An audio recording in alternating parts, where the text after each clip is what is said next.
It's almost Halloween, and after my last few videos dealt with some intricate games, I decided to ease things back and try and play some more straightforward games from my backlog. And after the Crusader Kings video, I'm definitely in the mood for more Vikings. Now Bad North isn't a spooky game really, and I'll have some more actual horror content as the month goes on. But it is a game that I've been wanting to review for a long time, and as well as that, despite the soft aesthetic, it can make you feel on edge, so consider this a soft start for Halloween.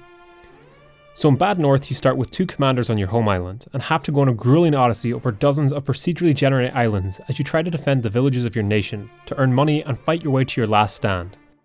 As your journey goes on, you'll gain new commanders and items on some islands, and lose allies to the Viking hordes on others. To give a brief background, Bad North is a simplistic yet tough RTS roguelike developed by Plausible Concept. One of its creators went on to make Townscaper, which I mentioned in an earlier video, and the art style of the game definitely caught my attention, but it wasn't until the last few weeks that I finally managed to get time to play it, and I liked it just as much as I hoped I would. Now it would be easy to compare Bad North to something like Faster Than Light, which is something I've seen around, but I feel it's a bit of an oversimplification, because while both games are roguelites focusing on using funds earned in one battle to upgrade yourself before the next battle while running towards one final stand as the lands behind you come off limit, FTL is a far more complex game with its different ships, crew members and weapon types, whereas Bad North strives for simplicity in basically everything it does, which is actually what made this game stand out for me as I played it. So in this review, I'm going to be talking about why I liked the gameplay, before touching on the game's sense of style, and then, well, since this game is a bit simpler than a lot of the stuff I talk about, I'll probably just wrap things up there. To start things off on gameplay, when I say that this game strives for simplicity, I really mean it's one of those games that focuses on a few basic mechanics, refines them, and then the whole experience is about playing with those refined ideas. So as I mentioned earlier, you start any campaign with 2 commanders and their basic militia units, and the first few missions just ease you into things. You only have these 2 basic units and they aren't specialized in any way yet, but at the same time the enemy only sends basic soldiers at you, and the islands you're fighting on are pretty small as well. But after around 20 minutes you hit the core of the game as you start to specialize your units and pick up more commanders. From that point on, you can deploy up to 4 commanders per island, with each commander controlling their own squad of soldiers. Each squad is made up of archers, swordsmen or pikemen, and you can upgrade them to make them better in general, as well as unlocking one ability for each class. So for soldiers it's a ledge jump attack, pikemen have a rush, and archers can make it rain arrows. And there you have it.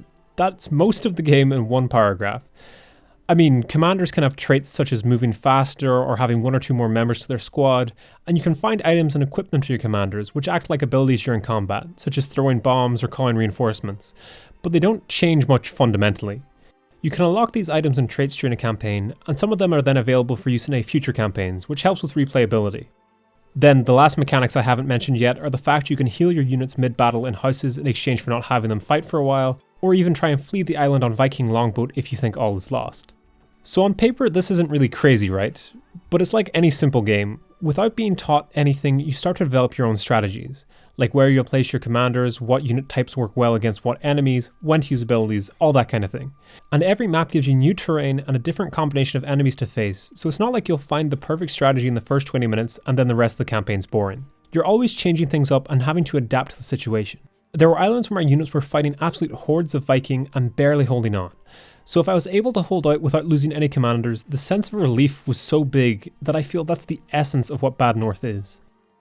Now, for the sake of the review, I first played a campaign on normal and allowed myself to restart levels, but after getting used to the game, I moved to more hardcore permadeath mode, meaning if I ever lost a commander, then they and all their upgrades were gone, unless I found the holy grail item to revive them, but that was pretty rare. Having more commanders has a benefit in that you're able to go to more islands per turn as you make your way to the final battle. So this means you'll be able to upgrade more items and units, but in the end, if you're good enough, 4 commanders can probably see you through any campaign. The difficulty curve is kind of strange in this game because it's so procedurally generated, but more or less you start facing more enemies on larger islands, meaning you have to juggle unit placements more, and some tougher variants of Vikings appear who can hard counter some of your units, meaning you have to start thinking of your own counters to them. Now when a game has super clear-cut mechanics, it usually means I can't talk in length about what they are, like I would in a video such as the New Order. But it does mean that throughout the video you should get an idea of what a given battle looks like, since what you see is usually pretty reflective of what the game plays like. So now I'm going to move on to the serious sense of style that Bad North has, but I'll still mention some gameplay elements as they come up. So like a lot of people, when I first saw Bad North, it wasn't the gameplay that got me interested, it was the art style. And on a surface level I can just tell you that I like how Bad North looks, and for a while it was hard for me to figure out what exactly I liked about it. But after watching an hour-long interview with Oscar Stahlberg, he pointed out some tricks that I realised were what I loved about this game. So I'll run through those points a bit. Every island is procedurally generated, which of course is great for keeping gameplay fresh, because this means that every map gives you the instant impression of what are the great defensive points. And not every part of the island is about being defensible. Like half of an island could be a forest that you can't even move through and it's just there to look nice. This ties into the impressive amount of unique assets the game has, as well as how different sets of islands have different tiles to work with. And this all plays into expanding the world of the game, which is nice because the game doesn't really try to do anything in terms of lore or story in general. Something I didn't notice at first, but is obvious when it's pointed out, is how instead of using textures like a lot of games, the islands here are just simple colours to represent grass or stone, and it's where the grass meets water or cliffs that you get the detail. And this is probably the main cause of the game looking so soft, because it doesn't use these harsh walls of textures. Now Oscar Stahlberg has gone on to make a decent name for himself in procedural generation, so it's not shocking that the islands in this game all feel pretty well put together. But I honestly felt that some of these islands had to be pre-made because of how they slot together so well. But as far as I can tell, everything is unique to my save file, which I think is really cool because I never felt like any island I fought on was badly made. With how pretty the game is, it's not really surprising that Townscaper has become such a big hit, because honestly I would love to have been able to make my own islands in this game, never mind in Townscaper. Back to Bad North though. Something I loved for adding drama to battles was the weather effects like snow or rain, as well as how battles can take place at different times of day, which leads to lighting effects changing how the entire island looks. So despite the simple aesthetics, every island is a pretty complex piece of code with lots of ways to make it look different. And it's not just the islands that impress me, the individual units have their own charm. So obviously every class of soldier has their own unique style, which is important when you want to grab a particular unit in a hurry. But you could have two units of the same class beside each other with the same upgrades, but they'll just look slightly different, such as having slightly different shaped helmets. Now, that does nothing to gameplay, but especially in permadeath runs, it's kinda cool to be able to see your commanders with their banner unique styles all line up beside each other, and it means losing them is just that bit more upsetting. There's more charm with these guys as well. Like when you tell them to move to a different part of the map, they take slightly different routes based on what's the quickest route for them, so it's cool to have them both act as a unit and as individuals. This carries over to when they fight as well, so when everything is going good you can see your units hold their formation and easily deal with the Vikings. But if things are going bad, you have to watch as the Vikings push into the middle of your formation and split your units, and the chaos of the battle is something I've really felt. In general, this game does an excellent job of just visually communicating what's going on at any given time, which is very important for any strategy game, but especially for one that's played on a lot of small phone screens. Okay, so last thing on the visual front, because honestly I could keep going for a while, but I should wrap it up. I love how the shape of the islands on the map menu is an accurate representation of what the map will look like when you load it up. And after you finish fighting on a map and the ground is stained red from all the blood and the fighting, the maps update to show you that on the map screen. Anyway, I could go on for quite a while about how I think this game is an excellent example of concise design over aimless ambition, but I think you get the idea now. I felt I should touch on the music before ending this video, but I think you know what I'm going to say before I even say it. So yeah, the music is stripped back and ambient.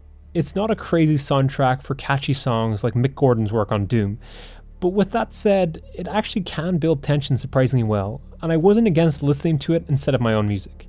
This ties in with some excellent work on the sound effects that are really punchy, and it works very well for the game. Now I normally like to put music from games in the background of videos about them, but the music here is just too ambient for the style of content I make. But for this section I'll have some of the music playing in the background so you can hear it. While writing this review, I actually sat and listened to the soundtrack in the background, and I guess I shouldn't be shocked that once it ended, the Spotify algorithm decided that I'd like to listen to FTL's soundtrack next, even though I'd never listened to that outside the game before. Anyway, it was while I was listening to the game soundtrack on Spotify that I could really appreciate how good it is. Again, it's not like Mick Gordon's work on Doom where the music tries to grab your attention, it's much more in the background, but it does good work.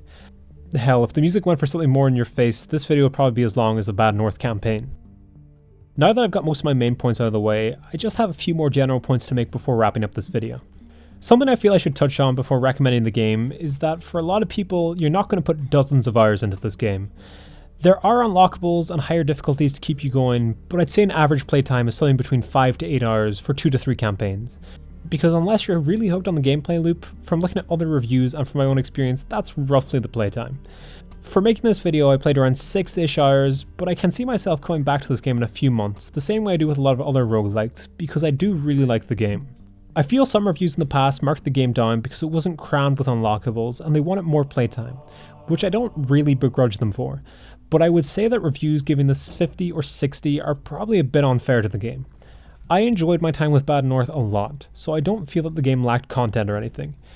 Anyway, not only do I recommend this game, but if you were really not sure if you should check it out, then they have a demo on Steam that lets you play through the first 5 turns of the standard campaign, so you can get the basic feel to see if it's for you. And since this is a 3-person indie project, buying these kind of games is a great way to support game devs to allow them to work on more cool stuff in the future. Okay, so that's everything for this video. I actually went into a fair bit more depth than I was expecting, but I really enjoyed Bad North, and the amount of work that they put into it was incredible, and it really just grabbed my attention.